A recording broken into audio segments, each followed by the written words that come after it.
are going to play around with a little bit of algebra today. I hope you enjoy algebra because we are doing some. There are three ways to write the equations of graphs. There's slope-intercept form. And they're not just the equations of graphs, they're linear equations, okay? So we write them in slope-intercept form. Slope-intercept form makes them super duper easy to graph. We have y equals mx plus b. M is the slope. B is the y-intercept. And life's pretty happy with that one. We also have what's called point slope form. Point slope form is when you have, guess what? You have a point and a slope. Deep thoughts here, guys. So so your point is x1, y1, and your slope is m. And your point slope form looks like y minus y1 equals m times x minus x1. Okay, so that's point slope form, and then you have standard form. And standard form is a little bit persnickety because you have ax plus by equals c, but there are rules. A, b, and c are integers. That means no fractions. A is positive. And their greatest common factor equals 1. So if we end up with like 4x plus 2y equals 6, the greatest common factor in all of these is 2. So we have to divide everything by 2. And then we have 2x plus y equals 3.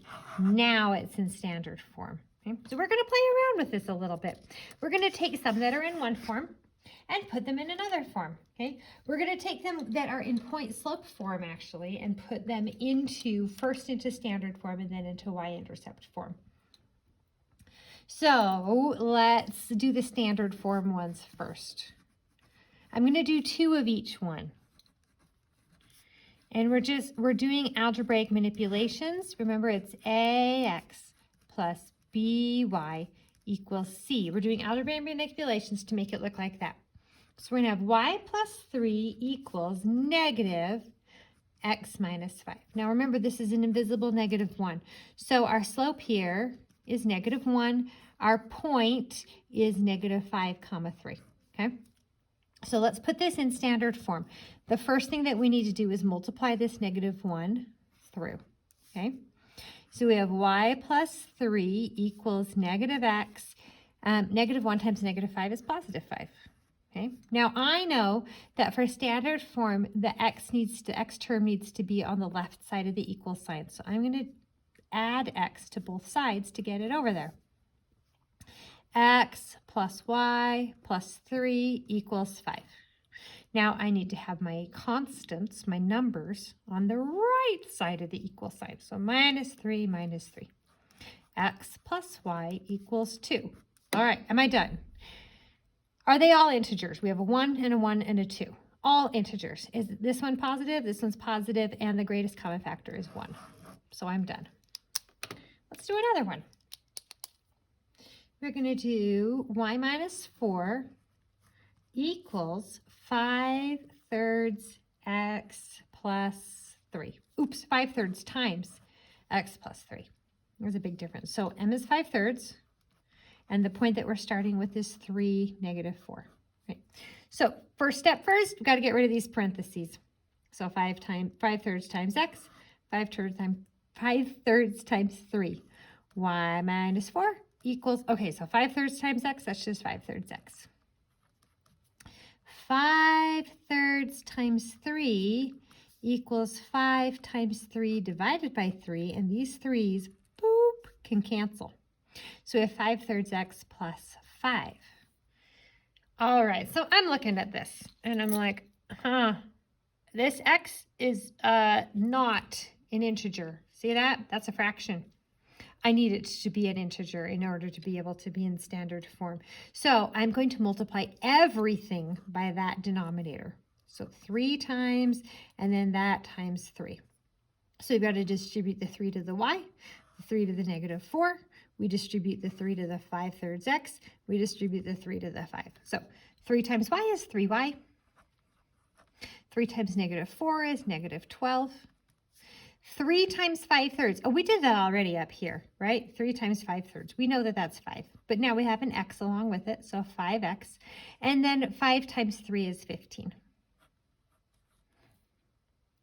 All right, let's get the x term over here. Minus 5x minus 5x. So we have minus 5x plus 3y minus 12 equals 15. Got to get this 12 over there.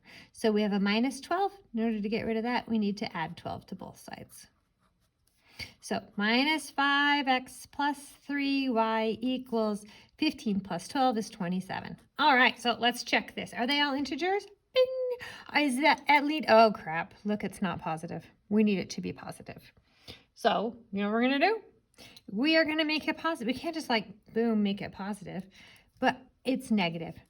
If I multiply it by a -1, it'll become positive. But if I do it to one thing, I have to do it to everything or else it's not equal. So -1 times 5x is positive 5x. -1 times 3y is negative 3y. -1 times 27 is negative 27. All right, greatest common factor 1, check. Is this guy positive? Yes. And then they're all integers. So yay, we're done. And I think you guys can take the rest. All right, now we are going to put them into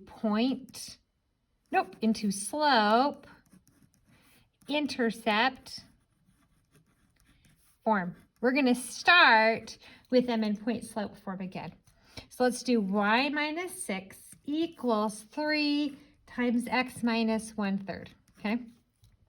So first thing we've got to do is get rid of these parentheses because we can't do anything else with the order of operations. So we've got to distribute this 3 through 3 times x, 3 times negative 1/3. So y minus 6 equals 3 times x is just 3x. And 3 times 1/3, let's see, 3 times negative 1/3 is 3 over 1. 3 times -1 is -3. 1 times 3 is 3. -3 divided by positive 3 is -1.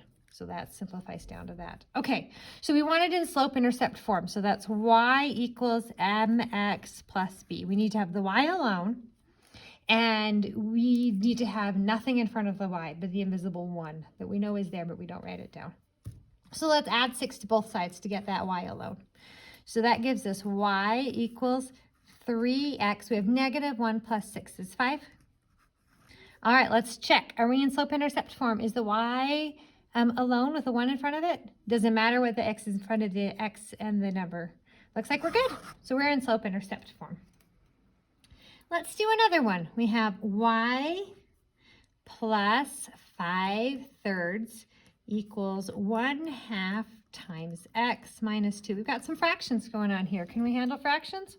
We can handle fractions. We can do this. First step first, got to get rid of this parentheses. 1/2 times x and 1/2 times -2.